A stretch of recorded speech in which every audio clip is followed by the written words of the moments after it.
تاریخ انسانی اس بات کی گواہ ہے کہ قوموں کا عروج و زوال محض مادی ترقی کی بنیاد پر نہیں ہوتا، بلکہ مادی ترقی کسی قوم کی علمی، اخلاقی اور روحانی ترقی کے طویل سفر کا نتیجہ ہوتی ہے۔ اس کی سب سے عمدہ مثال خلفائے راشدین کا دور ہے کہ جب اللہ کی مدد و نصرت کے ساتھ مسلمانوں نے دنیا کے کونے کونے تک اسلام کا آفاقی پیغام پہنچایا تو دنیا کو ان کے لیے مسخر کر دیا گیا اور ان کے سامنے کوئی دوسری قوم ٹھہر نہ سکی۔ اس کے برعکس زوال کا شکار قوموں میں پائی جانے والی خرابیوں کا ذکر قرآن کریم میں جا بجا ملتا ہے۔ اقوام کے زوال کا پہلا سبب اخلاقی ہے کہ جب کسی قوم کے افراد اخلاقی گراوٹ کا شکار ہو جاتے ہیں تو اخوت، رحم دلی، مساوات اور عدل و انصاف اس قوم کے مزاج میں سے ہی خارج ہو جاتے ہیں اور ہر فرد ذاتی مفادات، عیش و عشرت اور نفس پرستی کا شکار ہو جاتا ہے۔ گویا کہ قوم کا ہر فرد اپنی نظر میں خود ہی اپنا خدا بن بیٹھتا ہے۔ قرآن مجید میں ایسی ہی کسی قوم کے ایک فرد کا نمونہ یوں پیش کیا گیا ہے: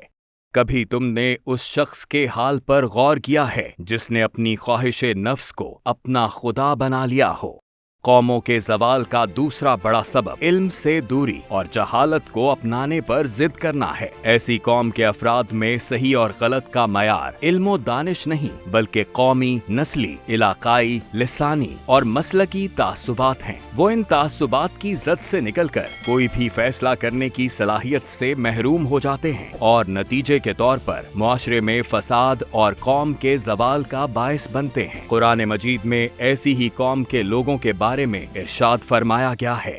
اور جب ان سے کہا جائے کہ اس چیز کی پیروی کرو جو اللہ نے نازل کی ہے تو کہتے ہیں کہ ہم تو اس راہ کی پیروی کریں گے جس پر ہم نے اپنے باپ دادا کو پایا ہے، اگرچہ ان کے باپ دادا کچھ بھی نہ سمجھتے ہوں اور نہ ہی وہ سیدھے راستے پر ہوں۔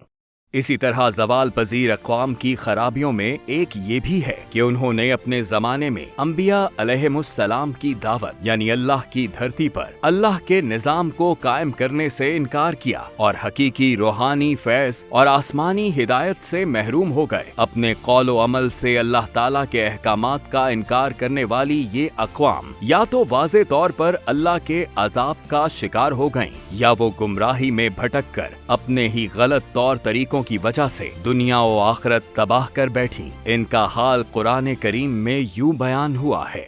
اور اس دن ظالم اپنے ہاتھوں کو چبا چبا کر کہیں گے، اے کاش ہم نے رسول اللہ صلی اللہ علیہ وآلہ وسلم کے راستے کو اختیار کیا ہوتا۔